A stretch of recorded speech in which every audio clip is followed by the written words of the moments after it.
क्षेत्र की सभी जनप्रतिनिधि से, चाहे किसी भी पार्टी के संबंधित हो, निवेदन करती हूँ कि किसान के साथ अपना साथ दे या फिर अपनी इस्तीफा दे। नाम बताओ। को हम लोग रद्द कराने के लिए इतनी भारी संख्या में आए हैं, इसलिए कि सीमेंट फैक्ट्री के द्वारा हमको पर्यावरण से अवगत नहीं कराया था, वो जानकारी छिपाया था। वो एक हफ्ता पहले जानकारी हुआ कि उसकी पर्यावरण से कितना क्षेत्र में दुष्प्रभाव होगा, वहाँ किसानों का, क्षेत्र के किसानों का स्वास्थ्य ठीक नहीं रहेगा, पानी की समस्या रहेगा, खेती बाड़ी नहीं हो सकता, यह सभी प्रकार की समस्या है। इसलिए सभी जो किसान है स्वेच्छा से आज छत्तीसगढ़ के छुई खदान क्षेत्र में प्रस्तावित श्री सीमेंट कंपनी के विरोध में क्षेत्र के 40 गांव के हजारों किसान और महिलाएं लगभग 300 से अधिक ट्रैक्टरों में सवार होकर तिरंगा झंडा लिए नारेबाजी करते हुए छुई खदान पहुंचे और 11 दिसंबर को प्रस्तावित जनसुनवाई को रद्द करने की जोरदार मांग की।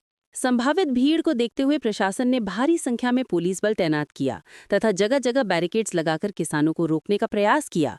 नमस्कार, SPDI 7 में आपका हार्दिक स्वागत है।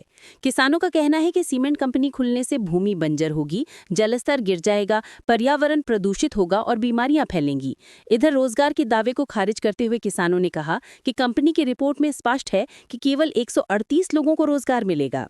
आपको बता दें कि इस दौरान छुई खदान नगर सीमा पर ही किसानों के ट्रैक्टर रोक दिए गए, जिसके बाद किसान सड़क पर बैठकर नारेबाजी करने लगे और फिर पैदल ही आगे बढ़े। सुरक्षा व्यवस्था के लिए SDM कार्यालय को छावनी में तब्दील कर दिया गया। जैसे ही भीड़ कार्यालय पहुंची, अंदर जाने का प्रयास किया गया, लेकिन पुलिस ने रोके रखा, जिसके बाद किसान बाहर ही बैठकर विरोध जारी रखते रहे। करीब 2 घंटे तक प्रदर्शन चलता रहा। आंदोलन की अगुवाई कर रहे पूर्व विधायक गिरवर जंघेल, मोतीलाल जंघेल, सुधीर गौलछा, कामदेव जंघेल और पूर्व जनपद सदस्य लुकेश्वरी जंघेल ने मौके पर ही SDM को ज्ञापन सौंपकर जनसुनवाई रद्द करने की मांग दोहराई। प्रदर्शन के दौरान किसानों ने हम अपनी जमीन नहीं देंगे, किसानों को सहयोग नहीं तो किसानों का वोट नहीं, जय जवान जय किसान के नारे लगाए। प्रदर्शनकारियों में महिलाओं की संख्या भी भारी थी।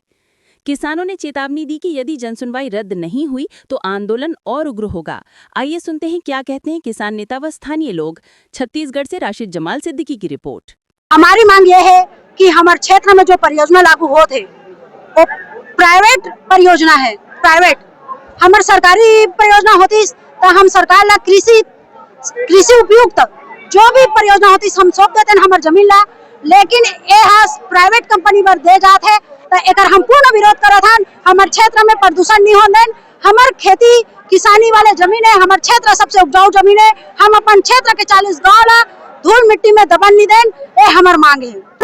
आगे रहेगी और मैं तो इस क्षेत्र की सभी जनप्रतिनिधि से, चाहे किसी भी पार्टी के संबंधित हो, निवेदन करती हूँ कि किसान के साथ अपना साथ दे या फिर अपनी इस्तीफा दे। नाम बताओ। मैं लुकेश्वरी जंघेल किसान, महिला किसान हूँ, ग्राम जंगलपुर से। अब ये क्षेत्र के जनता के साथ एक किसान के रूप में मैं हमेशा खड़े हूँ और हमेशा खड़ी रहूंगी। आज दनिया अतरिया परिक्षेत्र के संपूर्ण गांव के 45 गांव के लोग, हर घर से लोग आज प्रशासन को ये बताने आए हैं कि जो 11 तारीख को चूना पत्थर खदान के लिए जन सुनवाई किया जाना है, उस जन सुनवाई को आप रद्द करें। दनिया अतरिया परिक्षेत्र के कोई भी परिवारजन, ग्रामीण परिवारजन और किसान भाई नहीं चाहते हैं कि उस क्षेत्र में खनन हो, और अगर बलपूर्वक जन सुनवाई किया जाएगा तो आज जितनी संख्या में लोग आए हैं इससे कई गुना ज्यादा संख्या में लोग निकलेंगे घर से और उस जन सुनवाई का विरोध करेंगे। ये सारे तथ्यों को छिपाया गया। श्री सीमेंट के द्वारा पर्यावरण विभाग का जो पर्यावरण का जो प्रभाव होना था, उस दस्तावेज को हम लोगों से छिपाया गया। वो दस्तावेज हमको 8 दिन पहले ही प्राप्त हुआ है और उस दस्तावेज को जब हम देखते हैं तो हमारा क्षेत्र पूरा बंजर हो जाएगा, लोगों को बीमारियां होगी, प्रदूषण बढ़ेगा, जल स्तर गिरेगा। उनके रिपोर्ट में लिखा हुआ है कि पत्थर ओपन है, ये ओपन पत्थर खदान है, और जब ओपन पत्थर खदान में पत्थर खनन होगा तो वहां का वाटर टेबल डिस्टर्ब होगा। ये खुद उनके रिपोर्ट में है। उनके रिपोर्ट में है ये नेताओं के द्वारा और अधिकारियों के द्वारा ये झूठी अफवाह फैलाई जा रही है कि ये पत्थर खदान खुलने से लोगों को रोजगार मिलेगा। मैं इस प्रेस के माध्यम से बताना चाहता हूं कि उन्होंने जो अपना रिपोर्ट दिया है उसमें बताया कि मात्र 138 लोगों को नौकरी मिलेगी। आप चाहें तो वो दस्तावेज मैं आज आपको दिखा सकता हूं। हमको कोई आश्वासन अभी दिए नहीं है। हम चाहते हैं कि जो देखो, जब खनन चाहते नहीं है किसान तो परियोजना रद्द होना चाहिए। और मैं प्रेस के माध्यम से सारे जनप्रतिनिधियों से अपील करता हूं कि 24 घंटे के अंदर वो अपनी स्थिति स्पष्ट करें कि वो किसानों के साथ हैं या उद्योगपति के साथ। बारे में आप उन्हीं से पूछिए।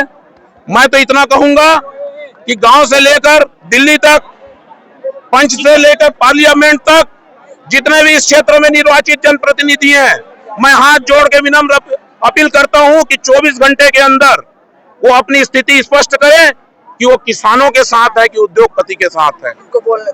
आज जो है इतना दनिया से लेकर अतरिया परिक्षेत्र में तो जो गांव के लोग हैं, पूरा सियान रवान महिला सभी एक साथ हो करके इसलिए आए हैं कि 11 तारीख की जो सीमेंट खदान की जन सुनवाई है, वो जन सुनवाई को हम लोग रद्द कराने के लिए इतनी भारी संख्या में आए हैं। इसलिए कि सीमेंट फैक्ट्री के द्वारा हमको पर्यावरण से अवगत नहीं कराया था, वो जानकारी छिपाया था। वो एक हफ्ते पहले जानकारी हुआ कि उसकी पर्यावरण से कितना क्षेत्र में दुष्प्रभाव होगा, वहाँ किसानों का, क्षेत्र के किसानों का स्वास्थ्य ठीक नहीं रहेगा, पानी की समस्या रहेगा, खेती बाड़ी नहीं हो सकता, यह सभी प्रकार की समस्या है। इसलिए सभी जो किसान है स्वेच्छा से आज 11 तारीख के जो जन सुनवाई है, उस जन सुनवाई को निरस्त करने के लिए, रद्द करने के लिए यहाँ हजारों की संख्या में आए हुए हैं। SPD I7 हुई राष्ट्रहित में बुलंद आवाज। Visit spdi7.com. I search on Google.